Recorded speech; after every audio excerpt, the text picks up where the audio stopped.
ప్రియులారా, మన ప్రభు అయిన యేసుక్రీస్తు నామములో మీకు శుభోదయం. ప్రతిదినం ప్రభుతో అనుదిన ఆత్మీయ ఆహారం. ఆగస్టు 14. నేటి లేఖన పఠనం మత్తయి సువార్త 22వ అధ్యాయము 1 నుండి 22 వచనాలు. నేటి ధ్యాన లేఖనం మత్తయి సువార్త 22వ అధ్యాయము 9-10 వచనాలు. గనుక రాజమార్గములకు పోయి మీకు కనబడు వారిని అందరినీ పెండ్లి విందుకు పిలువుడని తన దాసులతో చెప్పాను.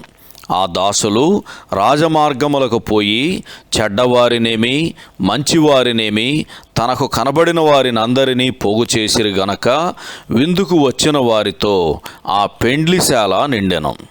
వ్యాఖ్యానాంశం: పిలువబడిన వారు అనేకులు, ఏర్పరచబడిన వారు కొందరే.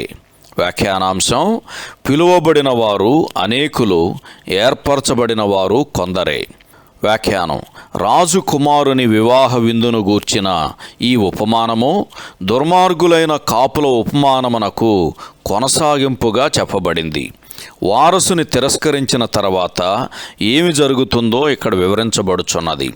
యూదులు మొదటిగా విందుకు ఆహ్వానింపబడిన వారు.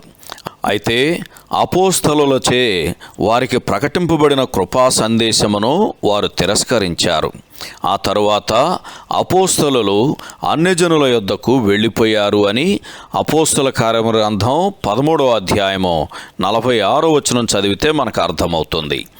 జనులను ఆహ్వానించుట ద్వారా దేవుడు జనులను లక్ష్యపెట్టి వారి ఎడల కృపను చూపుతున్నాడు. ప్రియమైన స్నేహితుడా, ఆయన ఇచ్చే ఆహ్వాన పత్రిక ఇప్పుడు నీ చేతిలో ఉంది. సాధారణంగా ఆయనకు ఎదురయ్యే జవాబులు నిర్లక్ష్యము, అవమానము మాత్రమే అని హెబ్రీయులకు రాసిన పత్రిక 2వ అధ్యాయము 3వ వచనం చదివితే మనకు అర్థమవుతుంది. ఇది ఎంత విచారమో! మనం ఆహ్వానింపబడినంత మాత్రాన సరిపోదు. ఆ ఆహ్వానాన్ని మనము అంగీకరించి ఆయన యొద్దకు రావాలి.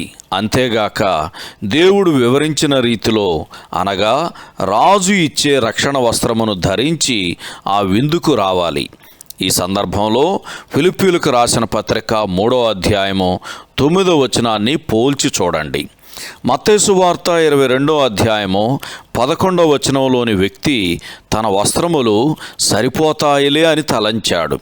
తమ సొంత నీతి వలన తాము పరలోకమునకు చేరగలము అని తలంచే వారికి ఇతడు ప్రతినిధిగా కనబడుతున్నాడు. ఇటువారు సంఘానికి క్రమంగా వస్తారు, కానీ వీరు క్రీస్తును తమ స్వరక్షకునిగా అంగీకరించిన వారు కారు అని మత్తయి సువార్త 5వ అధ్యాయము 20వ వచనం, రోమపత్రిక 10వ అధ్యాయము 3-4 వచనాలు చదివితే మనకు అర్థమవుతుంది. అట్టి వారికి ఏ విధమైన నిరాశ ఎదురవుతుందో, వారి అంతమో ఎంత భయంకరమో!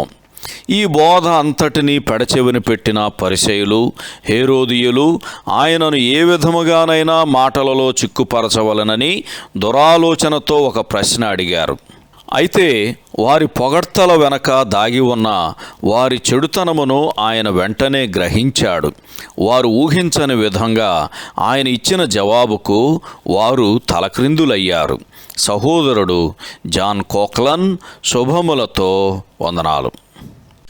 ఈ సందేశాలకు సంబంధించి కానీ, బైబిల్కు సంబంధించి కానీ మీకేమైనా ప్రశ్నలు ఉంటే ఈ క్రింది నంబరుకు వాట్సాప్ ద్వారా పంపించండి. మీ ఆత్మీయ క్షేమాభివృద్ధి కోసం అనుభవజ్ఞుల ద్వారా జవాబులు అందించబడతాయి.